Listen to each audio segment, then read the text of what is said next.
Hello and welcome to the Xenogenesis podcast. In this episode, episode 62, we're covering chapters 9 and 10 from part 2 Exile of book 3 Imago of the Xenogenesis trilogy by Octavia E. Butler. My name is Richard Acton and I'm joined on this makeshift raft on the river by my co-host. Michael Glinka. Hi everyone. Hi Richard, how are you doing? Hi Michael. I'm good, thanks. Exciting. It's time for them to journey back, but as always, Octavia likes to throw logs in front of you just so you trip over the logs in the river. Yep. So we've got some metamorphosis to deal with, and the usual craziness of random pot shots. Basically, it's just the usual life as is. You go nice forest hike, and then you have to be careful that you suddenly don't metamorphosize or get shot by some wild people. Yeah, can't just take a peaceful ride down the river with your new alien friend. Mate? Yeah, let's go with friend. Okay, yeah. Friend doesn't seem to quite cover this relationship, does it? No, it really doesn't. No, yeah. You alien incest mediator? I mean, when you put it that way, yeah, that doesn't sound as nice. Okay, No, we don't have to be so negative about it. You got to work on the spin, right? Yeah, we have to spin it better. Sell it, remember, in business it's about selling it, so you have to sell it better, Richard. This is why I'm not in business. As everyone can probably hear, we have more energy than usual. We had a bit of a break in between the recordings because I was on my honeymoon. So that's why there's a bit of more energy floating around in the space, but don't worry. Life will hit us hard soon, so we'll be back to normal. Yeah, that's an optimistic perspective as usual on this podcast. And on that note, then. Should we get on to my predictions? Let's jump in. So, from my chapter 9 prediction, obviously we're like, okay, Yoda's second metamorphosis. I should have seen it coming, knowing very well that Octavia Butler likes to throw everything in one pot simultaneously after a bit of brief period of peace. But I didn't. I generally thought that okay, there's something good. They might get back to the house and then something bad will happen. But no, she was like, gotcha, son here, gotcha here. It's... Yep, can't be taking the exposed travel route of the river all the way back home and not expect to encounter some resistors. So. Exactly. So here we are, basically. But yeah, let's get to the chapter 9 summary, shall we? Sure. So the chapter begins with Yoda's pleading to Thomas and Jesusa to stay with it. They slept together as they traveled, and Yoda's was changing their bodies, but now it was about Yoda's. Its metamorphosis was close, and it needed its mates to be near it for security. And now looking at Jesus and Thomas, it felt afraid and desperate. They had no idea how much it needed them. Thomas was on board with it, but Jesusa was still confused. In her eyes, she thought that Yodas was expecting her and her brother to have intercourse, incest intercourse, Sweet Home Alabama. But Yodas quickly clarified the mistake, right? It was like, it asked them to touch each other, and the moment they tried to hold their hands, the physical repulsion kicked in, the same one, if you can remember with Lilith and Joseph were in the book 1. Same situation as in here. Mm-hmm. It then took their hands and put on each of its thighs and connected to their nervous systems. At that point, it suddenly felt like they were holding each other's hand, and Yoda's disappeared. It has shown them that everything they do would be through it. Mm. But Thomas noticed something was wrong, and Yodas told them that it's actually now undergoing metamorphosis. It would take a long time, several months, up to a year. So they needed to take it back to its family. It asked them to build a raft, and both of the siblings promised to stay and help it. As they went away to build the raft, Jesus and Thomas talked. Jesus was afraid. she still wasn't sure of what does Jodas want, and this whole situation was so alien. I mean, literally alien, literally, you know. Yeah. And he's in a piece from the book, paragraph from the book. When I think of leaving Jodas, finding other human beings, or perhaps even going to the colony on Mars, my stomach knots. It wants us to stay, and I want to stay, and so do you, but we shouldn't. Something is wrong. Yeah, and so we kind of get at this point that from Jordas's internal monologue that it's making a fairly important choice effectively on Tomas and Jesus's behalf at this point. I had a little quote here from the book. Was that how Nikanj had done it a century before? Lilith had been with it when its second metamorphosis began. Had it been tempted to say, if you stay with me now, you'll never leave? Or had it simply never thought to say anything? It was Oankali. It had probably never thought to say anything. It wouldn't have been harboring any sexual feelings for her at that point. It had enjoyed her because she was so un-Oankali, different, dangerous, and fascinating. I felt those things myself about these two, but I felt more. As Nikanj had said, I was precocious. I said nothing at all to Tomas. Someday he would curse me for my silence. So yeah, we have this not telling Tomas and Jesusa that if you stay with me now, you will never leave portion, right? So they're not really able to make any kind of informed choice about that. But at the same time, you also have Jodas in kind of a sticky situation otherwise, right? If he tells them this and they decide not to stick around, then it's stuck in the middle of the jungle, semi-conscious, going through metamorphosis, and that's not going to be at all a pleasant experience for it if there's no one there to help it out. Yeah, exactly. Also, just off topic, Richard, you really should do recordings for audiobooks.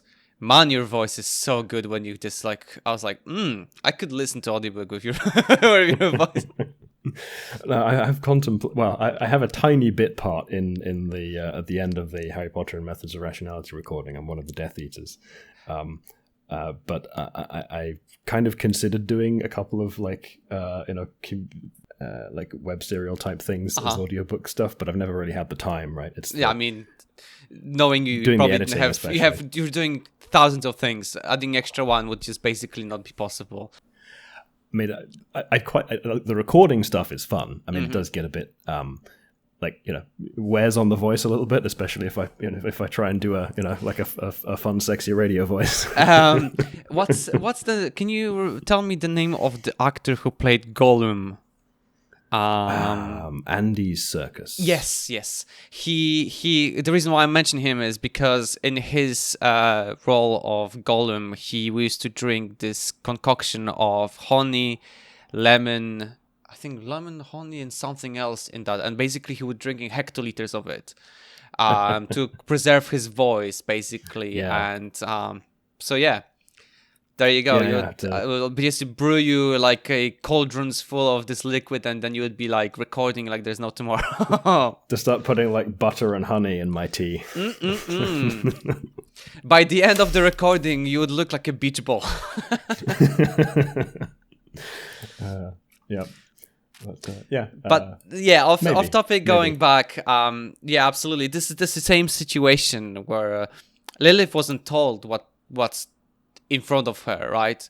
Nikanj was just basically, please stay with me, and never mention anything. And the same situation is happening here. That it's a lifetime commitment, and they will not be able to go, and probably will result like Lilith going on her journeys.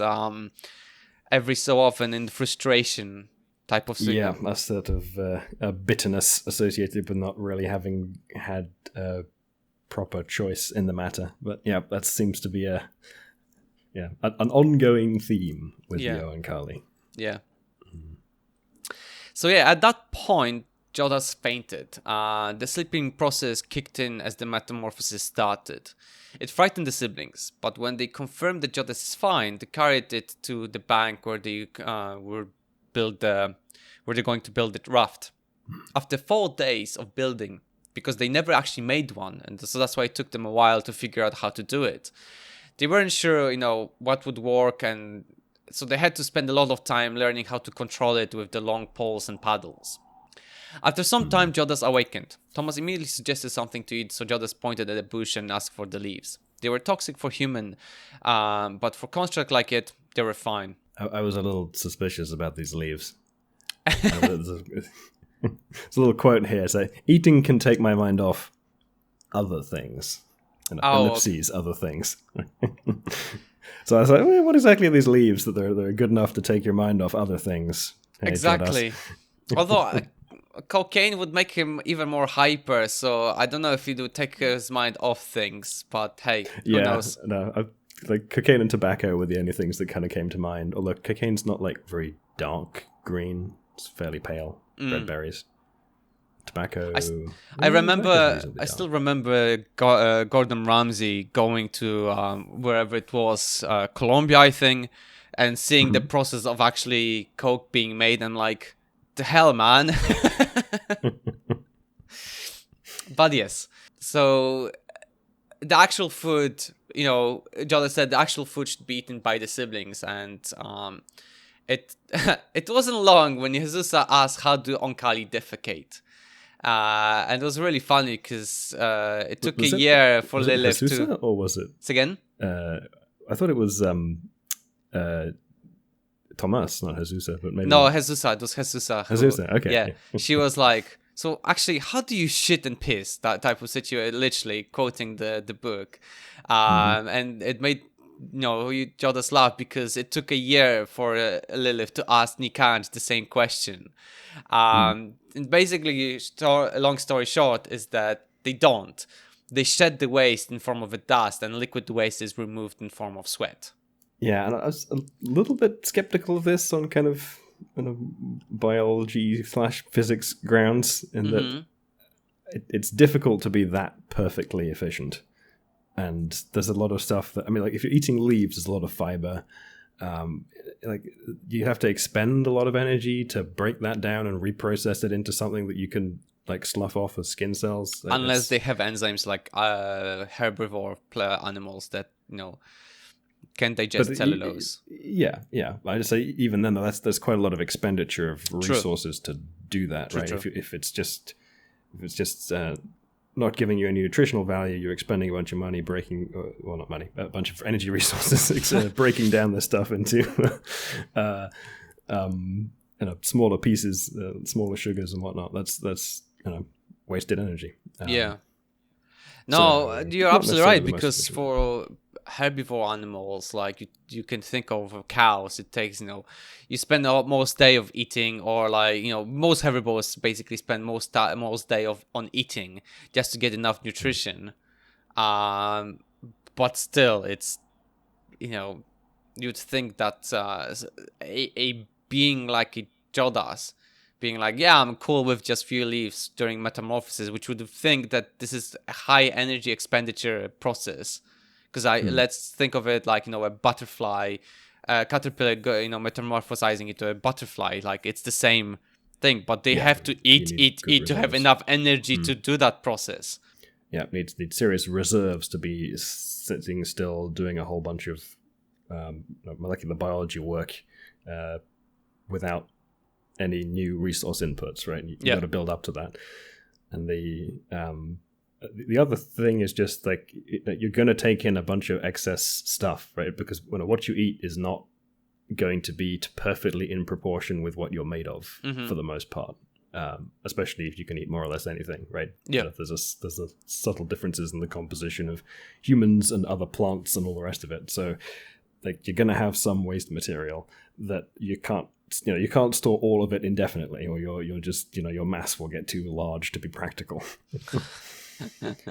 Yes, but and also in the same, like, there is a reason why we defecate, right? Because a lot of the things that we, once the food products have been broken down to a certain extent, it would require a lot of enzymatic processes to actually recatalyze the certain groups onto the certain amino acids, or whatever, and that's a lot of energy to put, right? So the trade-off isn't worth it anymore, right? Exactly. You're putting more energy into breaking it down to get it into usable components than you are getting value out of those usable components, unless they have something else which is of value in them, right? Yeah. So you might expend a lot of energy to break down something because it has, I don't know, some trace elements, and if you don't do that, you won't get that in your diet, and you need those, right? But if it's just going to give you some extra sugars, then you can get those more easily from somewhere else. Exactly. It's the trade-off situation. We're not rabbits to like poop and then eat the poop again to double digest it to be able to absorb stuff. And also the fact is that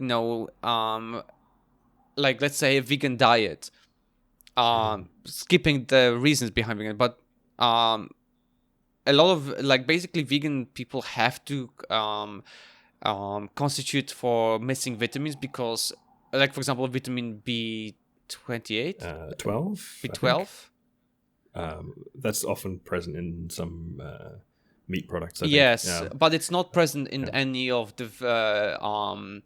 I mean, you can manage a vegan diet where you eat foodstuffs that have enough of this stuff in it, but you have to be a bit more strategic about what you eat. It has to be supplemented because there's some vitamins that are not present in plants at all. So you need meat products for that, and that's why. I mean, I think that there are some plant-based products which will have almost everything in them at some concentration. So you can with care construct a diet which will work fine, and it's also quite individual. There's quite a lot of individual variation in that. There's individual variation in how good we are at uptake of certain things from our diet. So it might be that some people actually need to supplement because they're just not particularly good at absorbing something, whereas other people might be fine and able to deal with lower input levels. There's a lot of variation there. So I think it's not completely impossible for vegans. I mean, obviously, it's not to be okay with that impossible supplementation. Yeah, but looking at the Vegan Society website, the sources of vitamin B12. And it's B12 is made by microorganisms and it isn't produced by plants. So you need to have fortified foods and supplements to provide that vitamin enough to supplement it. But yes, obviously... I mean, I supplement B12 because I'm a lacto-ovo vegetarian, if you want to be specific, right? So I occasionally eat eggs and a fair number of dairy products, milk, cheese, butter, that kind of thing. Yogurt, quite a lot of yogurt. But otherwise... yogurt, quite a lot of yogurt. But yeah, no animal-derived things, unless I occasionally manage to miss like gelatin or rennet in certain cheeses. But yeah, it's useful to supplement certain things. And there's also some oils, like if you don't eat fish... omega-3 oils, I guess? Yeah, and other, I forget exactly. There's some oils that's nice to have in your neurons, smile and sheets. It's nice to have them. Otherwise, you'd have really bad consequences if you don't. I mean, like you can get by with other ones, and you can synthesize them. But it's good to have enough of them to make sure that everything's at optimal concentrations. Yeah. But yeah, so that's the thing. Like, you need supplementation of certain things, and the fact that Oankali can just go into a metamorphosis and then be like, no, we don't really need any eating or anything, but it's just like, are you sure about that?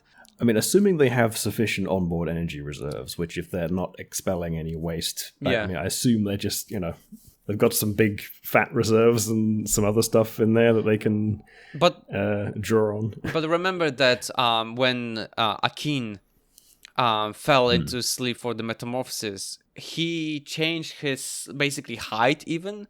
Like he completely changed his human-like appearance into a Oankali-like appearance, right? And and there was a change of his physique and stuff like that. So they basically are producing, energy and mass out of nothing, almost. Well, unless they have like really very substantial onboard stores in some of all format. this stuff. Yeah. Then they're it's not very physically plausible that they can get away with not having pre-gamed, as it were, for the metamorphosis processes. Which is what everything in nature that metamorphoses tends to do to some degree, as far as I'm aware. Right? Like, if you look at the insect world, a lot of them have some kind of nymph stage where they spend ages accumulating food resources before they actually enter their metamorphosis phase. Absolutely. So yeah, this is a interesting, although not entirely, I would say, plausible. Oh, the other thing is cooling, right? Like for humans, water is essential for keeping us at the right temperature. Yes. There's homeostatic functions to all this stuff as well. Actually, the same thing for excreta of various sorts, right? You have to lose stuff to maintain homeostatic levels of things, unless you have some way of storing it, like cholesterol in the stool and ammonia in the urine. It's in the urine. Challenging if you can't expel that stuff, because it's hard to store, because it's toxic if you have it in high concentrations. Exactly. So that's the thing. Like, you'd think, but then again, you look at lizard man Jodas, who can basically make scales on its body, meaning that potentially it can change its it's really interesting, because you would think that having skin, meaning that means that you have pores, that you will be a sweat glands that you can sweat out, and then what you literally do is actually I'm gonna be a lizard now and a human-faced pangolin, and I don't need sweat glands anymore. I'm just gonna make scales on top of my skin. It's just like I suppose if it actually went like the lizard route towards scales, or the pangolin route, because I think pangolins are mammals with keratinaceous scales, if I remember correctly. Whereas lizards different game. So I don't know. Do pangolins sweat? That's the name of the episode. Do pangolins sweat? Yeah. I don't know. But yeah, that's how do you solve the thermoregulation problem? The most important question mankind could ask themselves: do pangolins sweat? Yeah, I will definitely check and put it in the references that Yeah, they seem pretty flexible about their internal temperature, which humans are, not. And therefore we need water available to do evaporative cooling to keep things at a reasonable temperature in hot environments like a rainforest. But exactly, especially in an environment like that. So you would think that so it's a bit of a questionable explanation to Oankali not having waste. But then again, you have this, they had to spend thousands of years on this ship, and all of that waste had to be somehow collected by the ship and then converted into something useful. But obviously we know that it probably has some sort of internal organic nuclear reactor in the center of it, or type of thing, where basically it just uses that energy to enzymatically convert that waste into something useful, right? I suppose, to be fair, they have had like a couple billion years of optimization time, but then again, you kind of juxtapose that with the changing their biology quite dramatically. They haven't had billions of years of optimization time for this particular biological configuration. So it's but hey, point is, they're very efficient at it. Yes. A bit too efficient to our liking, but who knows. So Jodas then told them that they will travel when it is awake. If it falls asleep, they should go back to the shore and build a camp and wait until it wakes up. It's important because its family could be, its home where the family is waiting could be missed, and the river is long, and just Jodas didn't want to backtrack. Also, if they would be attacked and they had to abandon the raft, just drop Jodas into water. It could breathe underwater, and once it is safe, they could fish it out. If not, they should just wait nearby for it to come out. I mean... Okay. Cool. I mean, if you just, like... You could technically, like... They could make a raft for themselves and then just drag Jodas on the bottom of the riverbank. Just like, yeah, just tie a rope to him, he'll be fine. Just, grow yourself some pontoon bladders and you can just float behind exactly behind the raft. I mean, you would think like, being a construct, a human like construct, and then being taught about all the stuff, you could be like, yeah, you know what? I'm just gonna make myself a like bladders. You can float like, and just, swim around all the rivers and, chart out the new maps and stuff like that. Mm-hmm. Boring. Oankali didn't think about it. See? Now that I said that, I just have an image of Elastigirl from The Incredibles, the boat-shaped thing. Yes.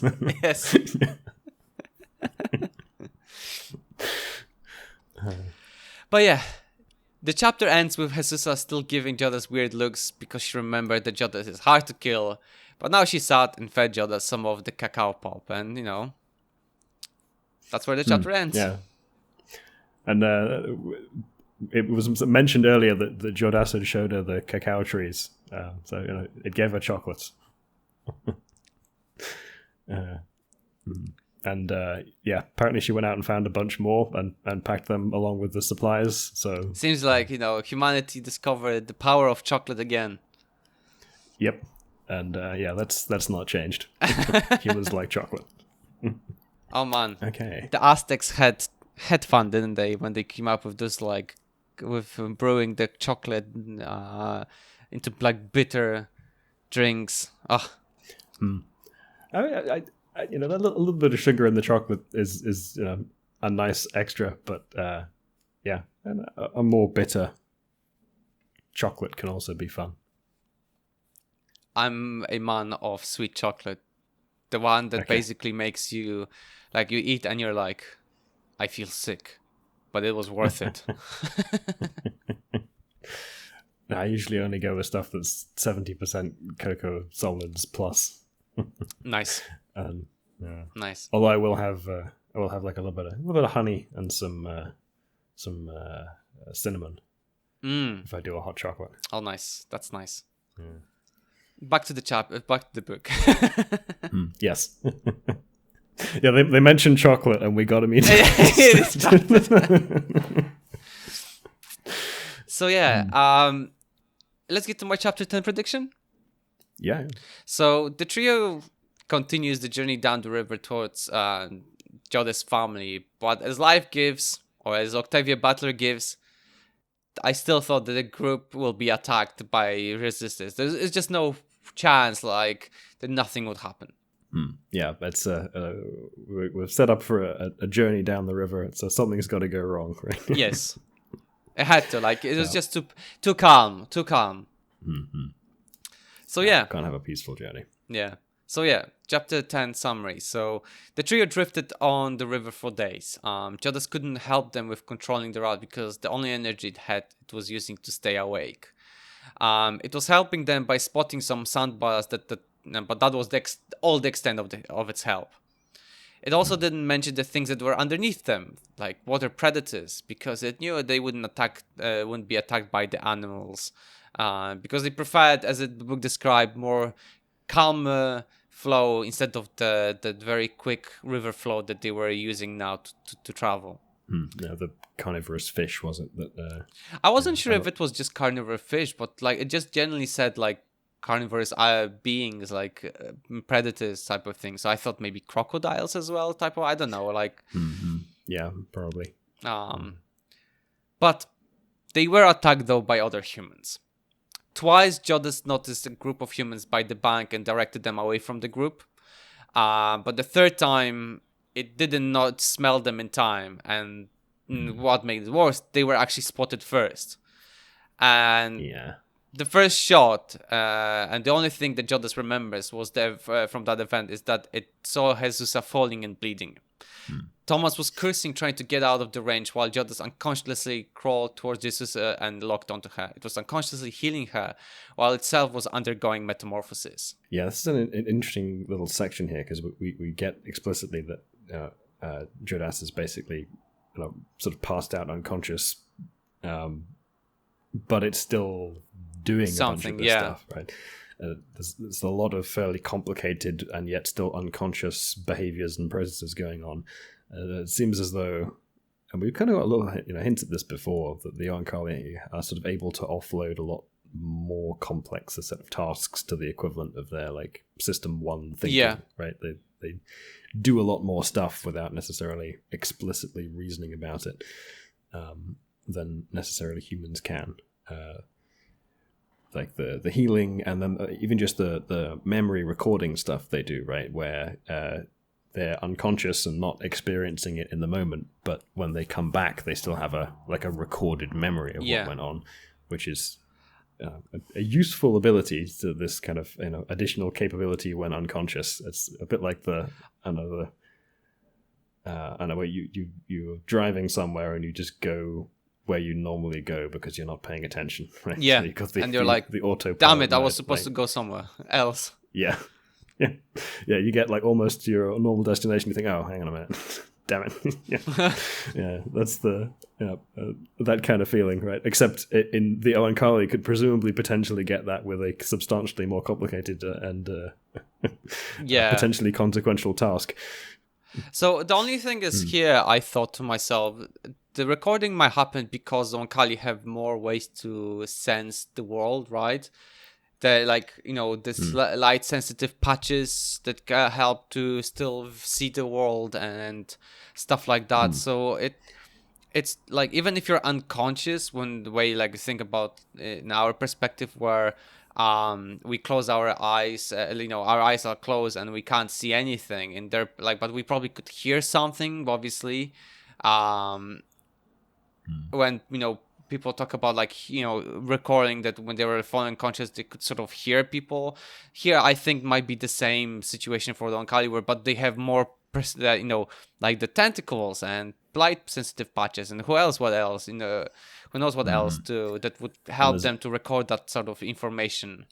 Their sort of cognition is a bit more modular and decentralized, right? We talked about this a little bit with octopus in the past, right, where they have kind of more processing in their tentacles to do a bunch of like image processing stuff. So it might be you got some similar stuff going on there. Absolutely. Although the memory stuff in here, we talk about the memory recording things a couple times in the last two books. We haven't really touched all that much on the sort of genetic memory concept that was introduced back in the first book, which I think is perhaps one of the things that I think is a little bit underplayed or a little bit underexplored in this story, because we get the concept of the genetic memory and then it doesn't really play up that much in many of the subsequent kind of plot points, whereas you think it might come into play. You would think sort that, of prior knowledge. Yeah. Because you mentioned it, we explained it a few times, and you talked about it a few times about the whole idea of the system, genetic memory, and then being able to actually sort through it and being searched through it and the indexing and stuff like that. But the fact that there is this ability to actually remember so much, it's really underplayed in the book. You'd think that there would be more into this process than, especially from now in that book 3, considering that we have like the first person perspective now, right? So that we would have like remembrance of things, like more detail into the background of the Oankali given from the genetic memory that Jodas inherited type of situation. I think you can kind of come up with a sort of a reasonably satisfying in-world explanation for this, more along the lines of, I mean, like we all have there's the magic black rectangles, right? That with the portals to all of the knowledge of humanity, if we want them. But for the most part, we don't necessarily pay attention, right? Most 80% of it is porn, basically. So Yeah, there's that, but also like we have Wikipedia and stuff, right? I mean, it does relate to Jod as well, because basically throughout the whole book, the man is being horny basically all the time. Like he meets a new person, yeah, I'm horny, that type of situation. So it matches really well the real world. So it's, we've got kind of a teenager who has access to all of the world's knowledge. Yes. But is choosing not to avail himself of that information and instead, blunder through things blindly on his own recognizance. Exactly. Which actually, come to think about it, fits a lot better. Yes. Maybe I'm giving them too much credit. But yeah, it kind of depends on this notion that the sort of interface, as it were, internally to this genetic memory is a bit like doing a Google search or the equivalent thereof, right? Or even a bit more manual than that, maybe. Mm-hmm. It's you've got to explicitly go looking for some information from the genetic memory. You can't just it won't pop up in an associative fashion in the way that our more sort of well-networked memories will. So yeah, it's sort of in cold storage, as it were. Yeah. Needs manual retrieval. I honestly, I think I would like to see, Jod as some sort of like, maybe once it undergoes full metamorphosis, that it sort of gives us a bit of more insight into the Oankali's history type of situation, like more into the whole, origin planet type of situation, more like, I don't know, something that we're given. I mean, to be fair though. So maybe the problem is there's parental controls on the genetic memory. You're only allowed to access that stuff once you've aged out of the the kids' internet. Oh God, parental controls for genetic memory. My goodness. That's hilarious. I just imagine that be like, you're not ready for your parents banging sort of memories type of situation, or actually your whole ancestral line basically banging. That's until you become an adult. Like you said, 80% of it's porn. Right? Yes. So, this is, maybe that's why. Yes. And of course, it's a badly implemented filter, so it prevents you from accessing useful information might save your life in dangerous situations, because they don't want you to see all the porn. Oh yes, basically so much porn that to find actually you have to get access to all of it, because you cannot just filter out the small pieces. There's too much porn around, way too much. Yeah, this fits vastly better than I was expecting. We come up with a much more satisfying explanation for why the genetic memory is not used in world than I was expecting.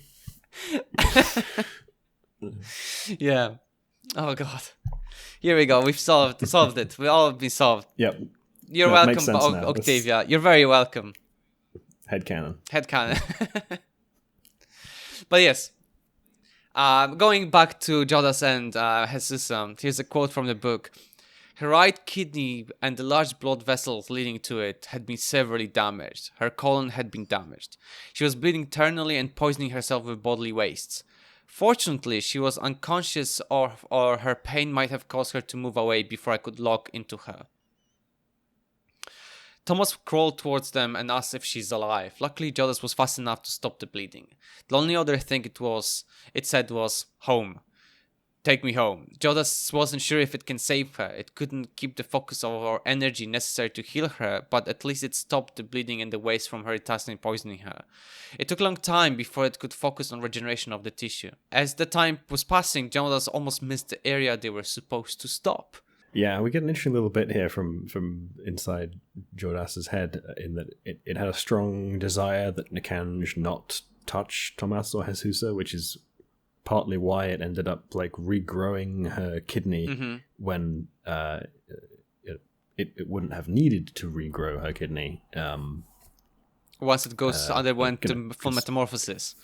Yeah. So she'd do perfectly fine with one kidney for a little while, and it could have fixed that later, but it didn't want Nikanj to do it.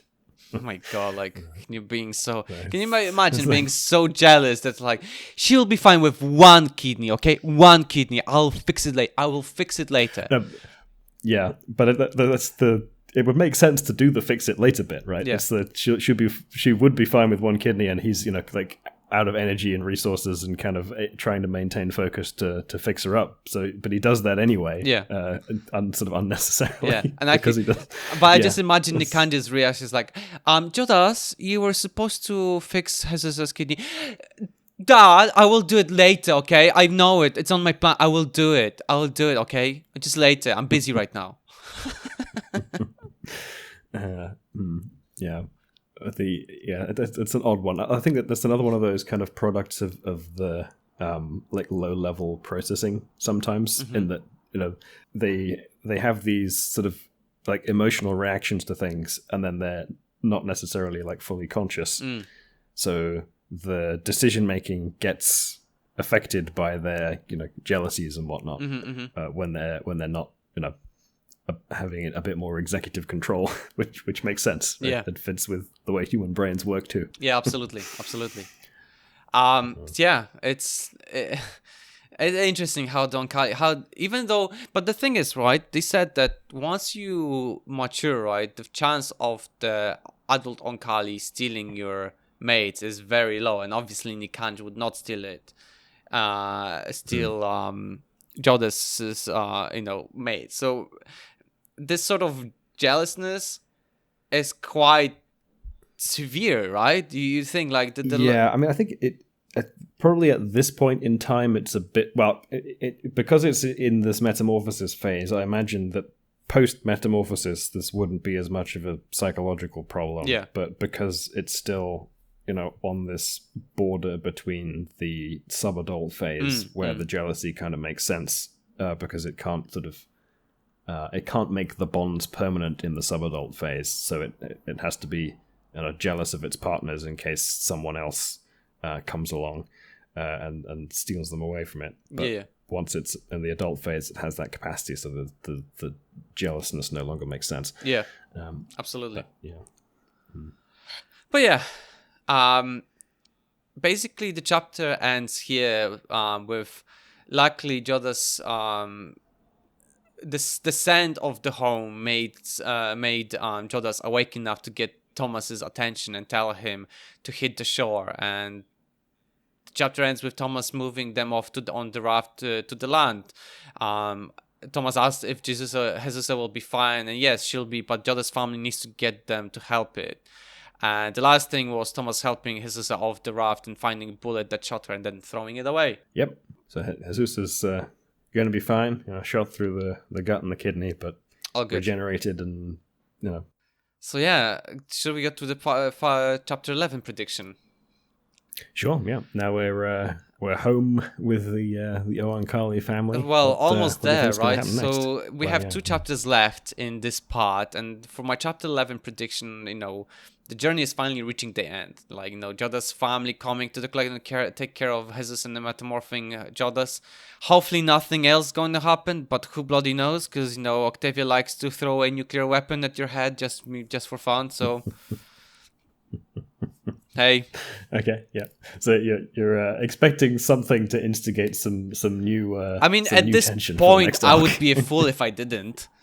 Yeah. Well, I mean, it makes narrative sense as well, right? We need a new source of tension for the next arc. So yeah.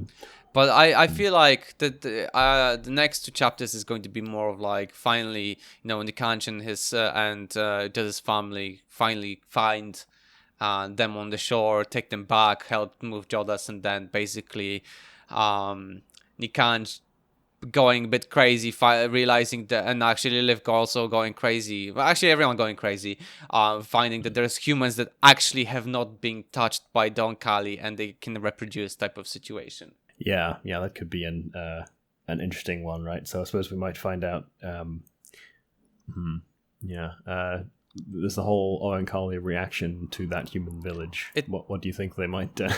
I don't know, honestly. I mean, at this point, the moment the Oankali will know, they will look like they will throw themselves like hungry dog or a pack of dogs at piece of food, like piece of meat, just basically like we come in peace type of situation. But don't resist, and you'll be assimilated whether you like it or not. Yeah. I think it was Jojas said they'd basically be gassed, didn't he? Yeah. Or didn't it, rather? Yeah. Very friendly, welcoming. Like the first thing you see is just like these canisters falling into the village, and it's only everybody running around and just falling asleep because the Oankali are like, tasty piece of meat. It's the Oankali, right? So it's probably not going to be canisters. It's going to be something biological. Like what does the knockout gas delivery system look like for the Oankali? I mean, you could literally just throw flesh, like balls of flesh, or like like they made. I saw this like gelatin based, or sorry, not gelatin, agarose based balls of water that you can like drink from and eat, that like can be sweet type of situation for elderly. It could be something like that, basically something like organic. You just lob it and it's like, it could be a droplet. You just like, it hits the hot sun or wind, just evaporates the liquid, and suddenly you like passed out. So that feels too normal to me for the Oankali. I feel like it's either going to be an animal that's specifically engineered for doing this that shows up, and it's like some weird like canister-shaped frog that just shows up and goes, makes weird noises and expels that farts knockout basically gas. Nerve gas that just basically Or just like a bunch of microorganisms in a nearby river or something, and you just get like a creepy mist that washes over the village and knocks everyone out. Okay, I see. Yeah, I mean, to be fair, thinking about it, like, my approach is way too normal for this. It's got to be more something. You got to think more messed up. Yes, man. yeah, I know. It's going to be like the rabbit from Monty Python and the Holy Grail, which is basically it's like, oh, it's a rabbit, just killing immediately. The type of situation is just like a rabbit, and then suddenly like it produces these, I don't know, spots on its back that explode in the gas, and they just like, fall asleep. Yeah, it feels. I know it's got to be. And it feels like it should be a bit more, almost like Rick and Morty-esque, right? It's simultaneously vaguely cute, but also kind of oddly grotesque. Yes. Yes. Very much so. Yeah. On that note. On that note. Thank you very much, everyone, for listening. We are Xenothesis. You can find all the places we upload our podcast on xenothesis.com. I was Michael Glinka. And I was Richard Acton. Goodbye. Bye.